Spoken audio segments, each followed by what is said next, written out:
Hello, and welcome back to the Code and the Coins. And today we are going to be discussing financial scams and fraud. This is kind of a piggyback off of the last podcast that we had going on where we were talking about the ins and outs of the tax industry and how everything has changed. Well, today, we've got some juicy tidbits and some personal experience about how fraud has impacted not only our lives, particularly, but then also just how it impacts the industry and the consumer, and things that you guys can do to alleviate fraud and come from up under that thumb. Because if you are a victim of identity theft, if you've been scammed, then you know it's not just as simple as proving that it's not you all the time. Mhm. So, Exactly. let's jump right into it. Last year in 2022, 2.4 million consumers reported over $8.8 billion in fraud. All right. So that's $8.8 Right. billion. That is crazy Yeah. when you think about it. That means, well, let's see. It was a 30, first, let's start off. It was a 30% increase over 2021, right? Mhm. So 2021, it was only $5.8 billion of fraud. So we increased an additional $3 billion. The scammers are just really at work outside, Yeah.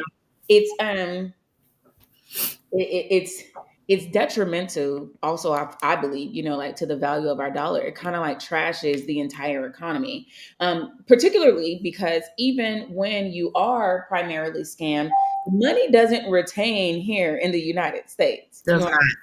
A lot of those call centers that are on auto dialer that work to scam people are not located in the United States. Although There are the some. Nigerian prince scam was actually found out to be a gentleman that was located in Louisiana. Oh Lord. Why you gotta be here though? Why you gotta be here, sir? It was like a 70-year-old white man that was Wow. located in Louisiana that was actually running the Nigerian prince scam. So $8.8 billion, $3.8 billion of that was in investment scams, which is kind of like Ponzi schemes, give me your money. We're going to do a return on it, so on and so forth. So that has definitely taken an uptick, right? Right. So common client scams, right? So first, let's define financial scams and fraud. Financial scams are the intentional act of deception that results in a financial loss to the victim. So you think you're getting something, you may be paying for something, you may think that you're donating money, you might even think that you're paying your own bills or sending Mhm. money to a friend or relative who may be destitute. It kind of depends on what the con is. But there are Mhm. several cons. They've been around since the beginning of time. And it's just basically designed to work you out your funds, right? Yeah. So there are phishing scams. There are emails that you can get. There are robocalls, people that call and say, hey, do you want to donate to the police fund? I never donate to that crap. We don't No. have any issues with being able to fund our police out here. But you might get, they kind of pull on the heartstrings. Do you want to adopt a child? Do you know what I mean? There's like all kinds Adopt a puppy. Those ones, especially around Christmas. um email phishing scams. You open up the email, you click on the link, you think it may be your PayPal account. They may be telling you that you're locked out of your bank account, and it has the Bank of America logo up in the corner, but it's really not Bank of America. So when you go to this cloned website and you enter your details, they now have your login information, unfortunately. Mhm. And all hell breaks loose. Yes. I have a Bank of America scam that happened to me. So Please, by all means, oh, okay. So Bank of America is very independent in collecting their money from their customers. Okay. They don't need collection agencies. So whoever's listening, please know that Bank of America handles their own business. So long story short, I had someone contact me saying that I owed Bank of America. And I was like, at first I was like, well, maybe I do. It was back in the day. I probably owe them 7 years, maybe. I don't know. So called my older sister, told her about it. She's like, I don't feel right about it. Don't send them anything. Didn't listen to her because the woman ran me all of my information and stuff like that. And she was a fast talker. And I believe that she was from the States, you guys. So talking to the woman, got everything set up. I made 2 payments to them. And then something told me, call this woman and talk to her. So I called to make another payment. And I said, can I ask you a question? I said, can you give me the date, the time and location of where I opened this account? Couldn't give it to me. She said, "Oh, when I put in your information, it updated the system, so it wiped it all out." I said, "Well, that's impossible if you're a collection agency. You should still have that information." She was like, "Well, no, I don't." I said, "Yeah, there's a problem here." I said, "I've given you 2 payments already." I said, "Okay." I said, "Tell me where I lived in 1998. Tell me exactly where I lived." Yeah, what's the address on the Couldn't tell account? me. She was like, "Well, we only have your Louisiana address." I said, "Oh, okay, no problem. I'll call you back." Called Bank of America, told them what happened. She said, "Ma'am, we do not need any collection agency to collect for us. We do it on our own. We are the only bank that does it on our own." I said, "Oh, okay." So I gave them the information, told them what was happening, who these people were. So when I called them back, their front house answered. I said, "Get me on the phone right now with this particular person. You guys scammed me." So they sent me on to her. I lit into her. I mean, lit into No, her. you did. You got that mouth too. Man, and I said, "I know I can't get my money back." I said, "But please believe all the harassment that you gave me, I'm gonna give it right back. Do not call me again." So I think I called her for about a week. I'm pretty sure I scared that woman. Every time she opened her voicemail, I was on it. Then not even 6 months later, they tried it again, Tamika. They tried it again. Do you And remember then, the name of the collection company? huh? You remember the name of the collection company? I don't, but I'm pretty sure I have it written down somewhere because I stay writing stuff on scratch paper, and Mhm. keeping it for years. I'm just weird like that. But Yeah. they tried it and then made the mistake of saying, "Well, you already made 2 payments." I said, "Y'all again." "Oh, okay." I said, "You really messed up, lady. Why did you just tell me I made 2 payments? You guys are scammers. Do not call me. Don't." How much money did they get you for? They got me for $114. That's so crazy. That's not that. And the thing is, that's a lot of money to someone who just lost their parent, is trying to build everything back. You know what I'm saying? And you're trying to scratch and survive. $114 is a lot of money. It is. You It know? is. Yeah, just What else is a mm-mm. lot of money if you ain't got it? Exactly.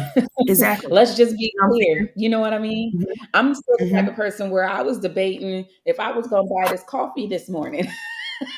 Yes, because listen, you see, I made mine. Like it's scary, you guys. Like you can be scammed at any freaking moment. You have to question everything. If you call me saying this is so and so, can you verify your name and social? No, I need you to verify it. You called me. Yes.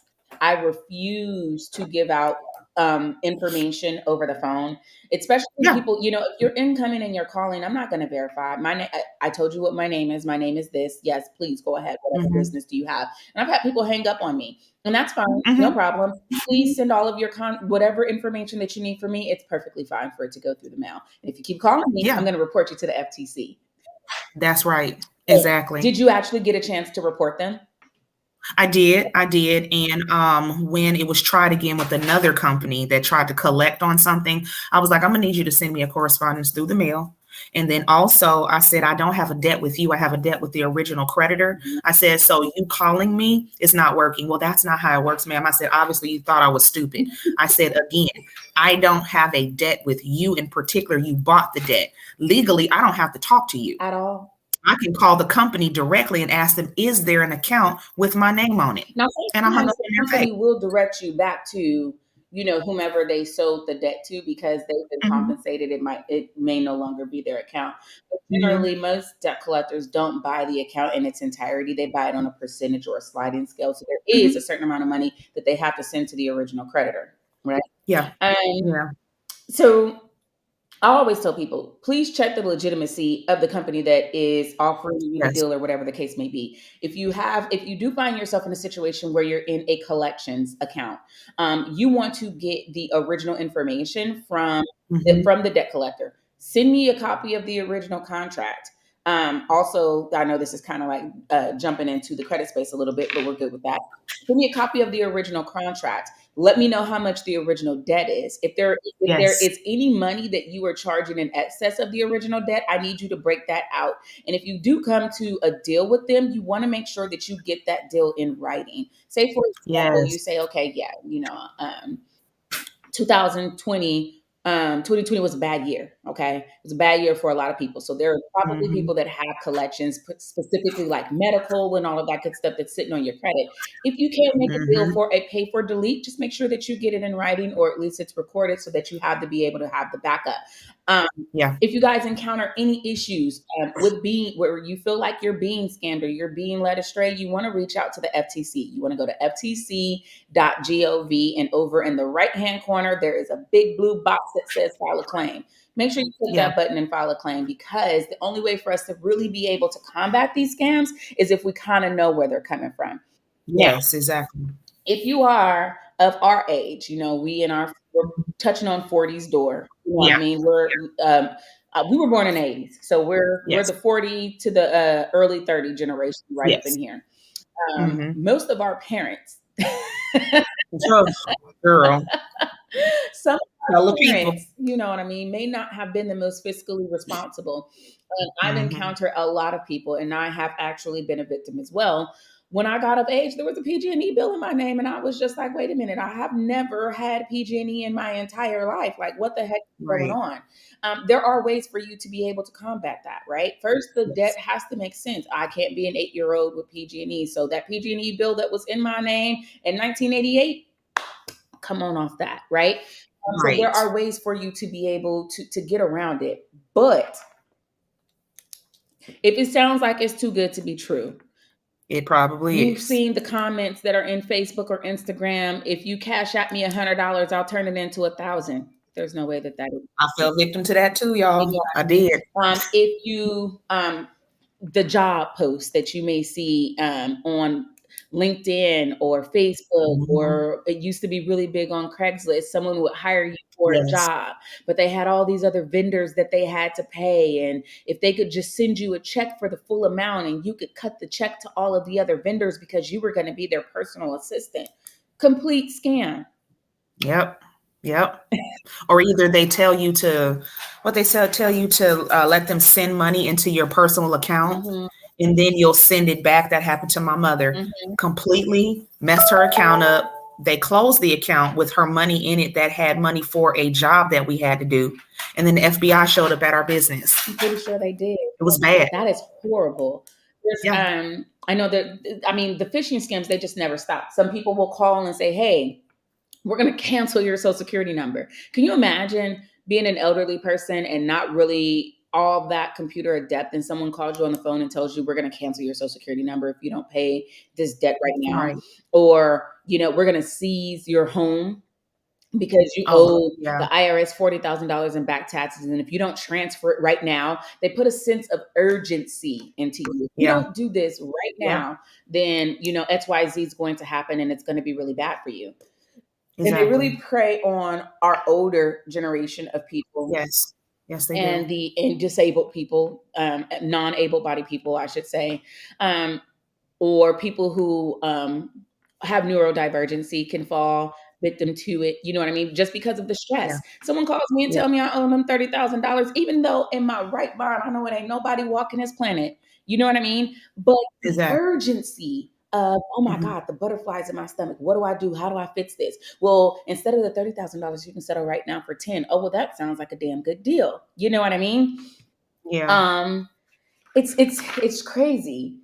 Scams that clients try to pull. Oh, yeah. Let's jump into that one. Um, so lowballing, you know what I mean? Clients Mhm. know exactly what it is that's necessary. They don't want to pay for bookkeeping. They know that they've been quoted, $1,000 a month for bookkeeping, but they will not do it and then shove it in a tax person's face at the end of the year and expect you to Yeah. do a return for $250 with 16,000 receipts. Nobody knows, Yeah. sir, no ma'am. Uh-huh. We got some crazy looking documents sent over this tax season, 1099s that did not have complete information, W-2s that had like zero withholding or separate amounts in boxes 1, 3, and 5. People claiming children or dependents that they knew that they had no right to. Right. People trying or attempting to get credits that they don't qualify for, such as what was big this year. Schedule H was huge. Full Mhm. service credit was huge. Yeah. I've helped some people, to fit some returns because The letters are coming out. Yeah. Those letters come Yeah, out they and come say, out. "Hey, listen, can you prove this?" Exactly. Another huge scam that is going to be mucking people up, that ERC credit. Oh God. Yes. Yes, it will. And they're gonna be crying, calling, can you help me? Can you help me? It's like, yeah, we can help you, but you should have done it right in the first Did place, you like we told you did you to. attend that course that I sent everybody to for the ERC? Did I do Did you go what? to the teaching the course that I sent everyone to? I didn't get it. I didn't get you. You sent an I invite? sent an invite, so I know that Okay. Kareen, Roxanne, and Tamita for sure went. I don't know if Tamia went. To my, Wait, did you email it or you sent it it in was, the I messenger? sent it in the messenger group. It was like during the peak of tax season. I was like, "Hey, listen, you guys go to this ERC training," and I sent you guys the link for it.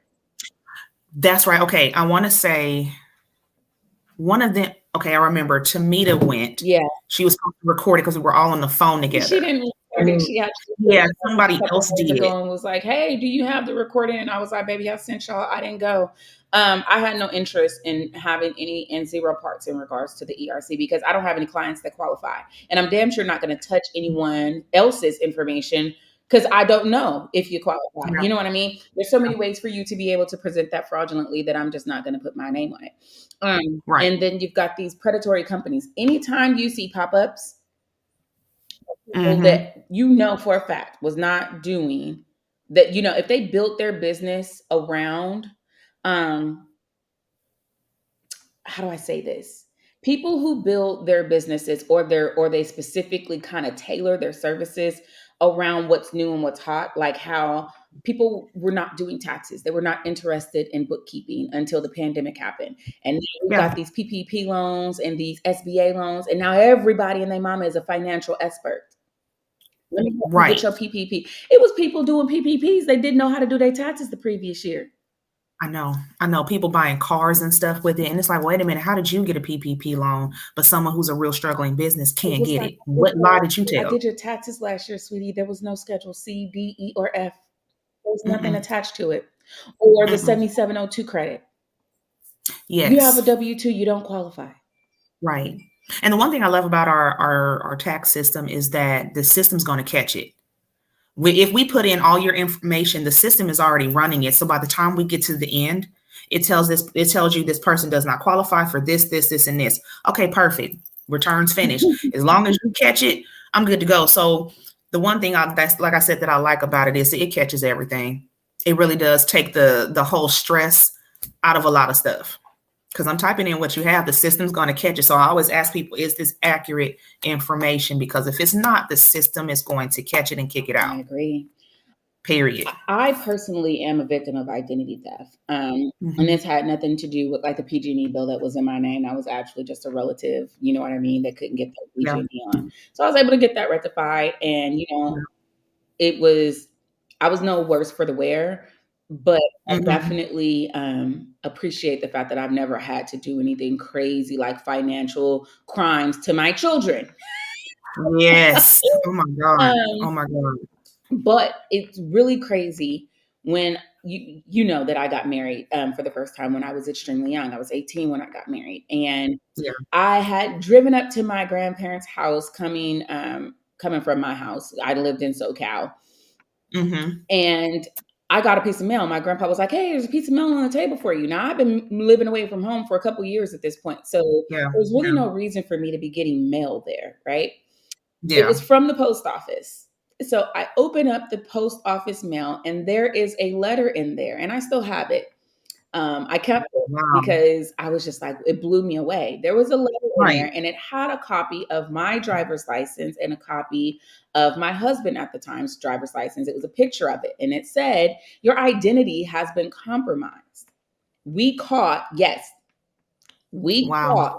caught your information in a package that was being transported. It was on its way to India, and it was a copy it was a printout, and it had a copy of my ID, and there was a copy of my social, and they had blacked out the information. But the post office had literally intercepted this package that was on its way out of the country that had a copy of all of my details, me and my husband.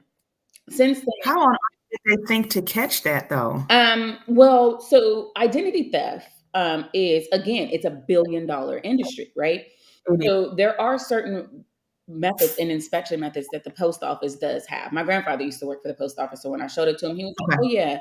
"Oh yeah, like they apparently mail undergoes certain different types of testing. There's different addresses that are flagged, Yeah. just for like high fraud crimes, and to my understanding, they do reserve the right to open up packages that they feel." Yes, they do. That they feel have it, that they have issues or contraband or whatever the case may be. And Yes. when you declare the information, when you go to send the package, you're pretty much declaring that that there's no hazardous materials and that everything that's in here has the ability to be shipped. But when you're shipping stuff through the post office, it's a government entity. Yes. Hmm. And So if y'all send the wrong stuff, you're gonna be in federal prison. I'm just yes, telling you now. yes. And that's what I was going to say. It's federal time and federal crime. So Hmm. that package was intercepted, and I've just been like really completely shook since then. And that was just the beginning of a very Yeah. long line of hurdles that I had to jump through in order for me to combat my identity theft. And it didn't just happen once. So some people think like, oh, my identity was compromised one time, and it's been so much. Now, Experian has come out with this very convenient thing where you can lock your credit report, right? So no one can Yeah. check my credit. And if things happen, I actually get an alert. Like it'll say, hey, we found your password on the dark web, or we found your Hmm. email on the dark web, or whatever the case may be. And that just kind of gives me the heads up to go in and make adjustments.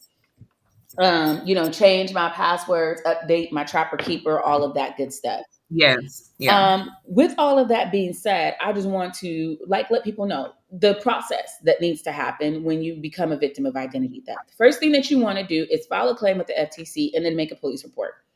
Yes. Make that police report and make as many police reports as you deem necessary. I update my police report consistently. I almost didn't Really. have the opportunity to get an EFIN because someone that I was a roommate with when I was young, I was displaced from my house kind of early. I moved out when I was about 16 years old.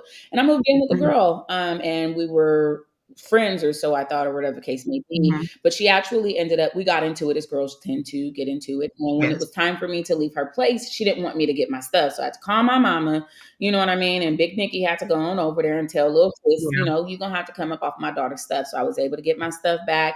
We were squared away, or so I thought, but the girl had actually went to jail in my name. Now, this child didn't look nothing like Oh me. my God. If you guys, if you Really. guys knew Tamika in 1999, Tamika in 1999 was about this thick. So she was a plus size girl. She was actually Hmm. shorter. No, I was shorter than her. She was taller than me. She was very fair skinned, and she had like hazel green eyes. Okay. So life has done me Wow. really funny somehow along the way. Never have bleached my skin, but I am particularly, my face is lighter than the rest of my body, but I've always been a very Hmm. brown skinned girl. So me being a brown skinned girl, brown hair, brown eyes, you know what I mean? And it's extremely petite at the time. I was like a size zero. There was no way that you could have thought this person was me if you arrested this person. So I didn't actually find out that this happened. This all transpired back in 1998, Wow. between 97 and 98. And I didn't find out that this happened until 2014. No, no, no. About 2014 is when the situation came up. And I had to drive down to San Diego and go and show them my ID, my social security card, my birth certificate. I had to go to the sheriff's department. And then they got a chance to look at the mugshot from the person that they arrested. And then they compared it to me, and they were just like, okay, yes, this is not you. And I'm like, yeah, all Black people don't look alike. Girl. You know, we, we absolutely don't. Like this We girl's don't. like 5'10". I'm 5'6" with shoes on. Like I Yeah. gotta put on, I have to put Yeah. on shoes with some Yeah. bottoms. Yeah. Yeah. Jesus. But there's no way in the world. And it's kind of funny because now that I'm older and I've had children, my body is filled out and I'm in my adult body, our Hmm. faces actually could be a little bit similar. You know what I mean? I've put on roughly about 40 pounds, 40 to 50 pounds since high school. You know what I mean? I Hmm. don't weigh 130 pounds anymore. So Right. With Right. that being said, now it's like, oh yeah, you kind of probably could pass for Jamie, but yeah, not then, not ever. I was like, baby, and then she had like this really long, pretty hair, and I had my Tony Braxton cut. I was like, y'all was absolutely insane for even Right. believing that this child was me. Right. Right. But that just goes to show you that a lot of the issues that come up with identity theft is just people not doing their due diligence and checking. Mhm. Because when you Mhm. put her, why didn't you pull my ID, boo? That part. Exactly. But, so also just knowing that when she went to jail at the time, I was a minor and she was not a minor. So she literally was a grown ass person sitting in juvenile hall. I cannot. I cannot. I'm dead. She tried it. She really did. Well, no, she accomplished it.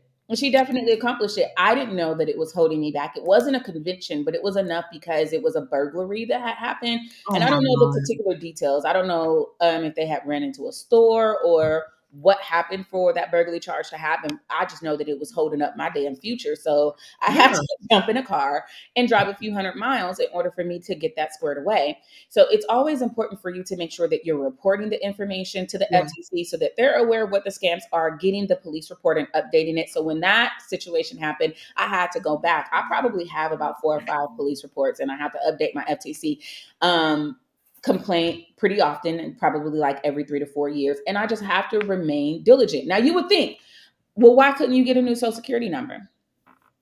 It don't work like that. It does not work like that. A lot of Mm-mm. people are under the impression that you can just go get your new social security number, or the new hustle is, we'll just get a CPN. Baby, that's just more fair time. Exactly. I'm Exactly. not going to go to jail to keep from going to jail. Right.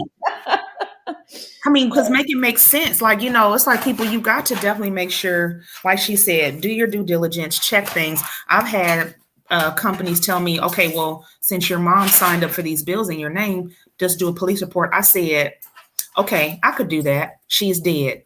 So you tell me who gonna laugh who out of the building.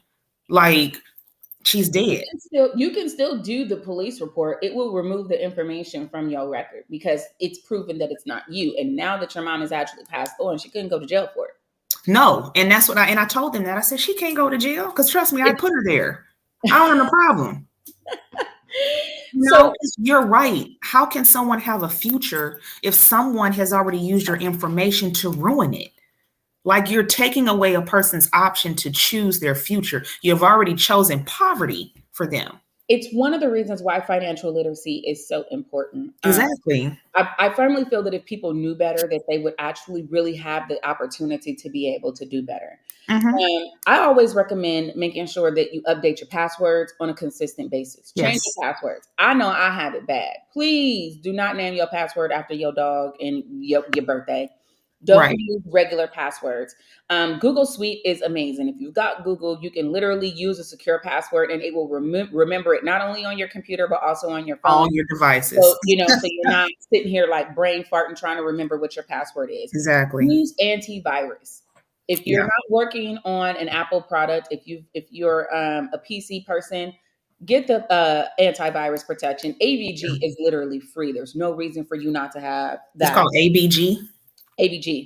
AVG. I'm gonna And look it's that one up. completely free. I'll probably try to link it in the comments when we publish this. You also want to make sure that you're using a secure internet connection, Yes. particularly for the tax pros, because we know that certain softwares are online, so you can pretty much work from anywhere. Make Hmm. sure you're working on your own internet connection so that you're not only not compromising your information, you're not compromising your client's information. So you don't want to use public Wi-Fi to access any personal financial information. So don't be logging into your bank account. Don't log into your password manager on a non-secure Wi-Fi Hmm. because there are literal Trojan horses that are set up on public Wi-Fi's that are designed to strictly get that information. So if you got to use a public computer, go to the library. They have a Exactly. secure server.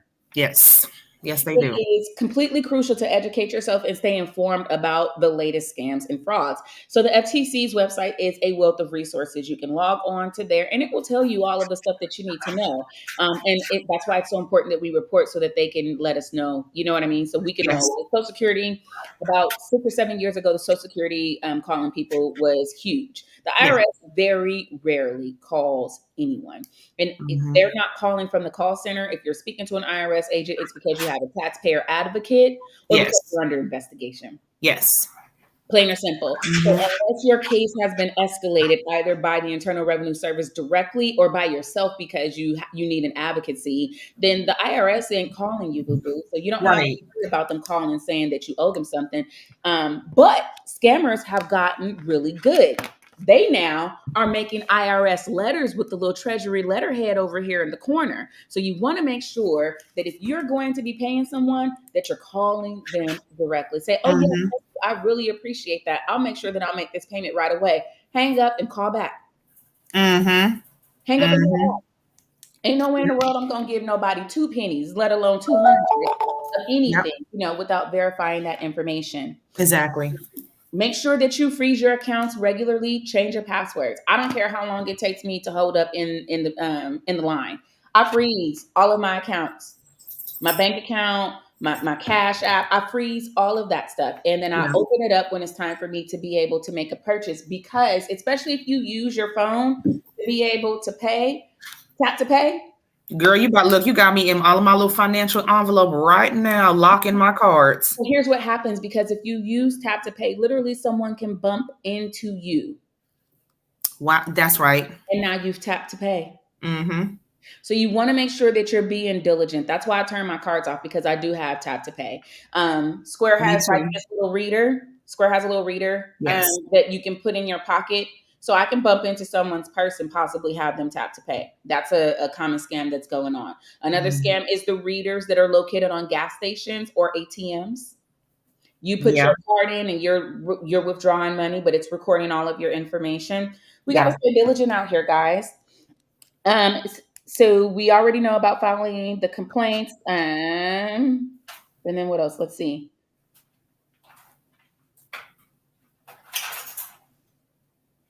I think that's it. That's all I got for y'all today. I think that's all I got. Yeah. Yeah. Because when I read it, it was a pretty cut dry, very simple. But I think too, I think we probably need to come back around the corner, like circle around, because this particular subject matter has so many different I know. areas to unpack that a lot of people don't know about. IP pins. Okay, so Yeah. if you have been a victim of identity theft and you feel like your information has been compromised, I also recommend that you reach out to the IRS directly. You go on their website, you type in I as in igloo, P as in Paul, PIN, PIN, and you Hmm. can get an IP pin not only just for yourself, you can get one for yourself and you can get one for your children if your Yes. information has been compromised. All right. Yep. That's pretty much all I got for you guys today. We definitely appreciate you guys tuning in. I hope that this has been a wealth of resources for you. Take it away, B. All right. Well, you guys, thank y'all so much for listening. We appreciate all of your support. Always remember, do your due diligence, double check, always call back, write down their name, the time that they called. So that way you have the information of the person that called you. So that way you can always just backtrack. You have something to hold on to. But I do pray that you guys are well. Please come back to listen to all the other information of wealth that we have for you guys. All right. So that wraps up this particular one. The next one we're going to have is fighting the recession. We're going to have to dig deep on that one Ooh, because ooh, whew. That's fun. That's a fun topic. I'm not the mad at the value topic. of the dollar is changing and we're going to Yes. talk about it. All Yes. right. Until next time. Bye.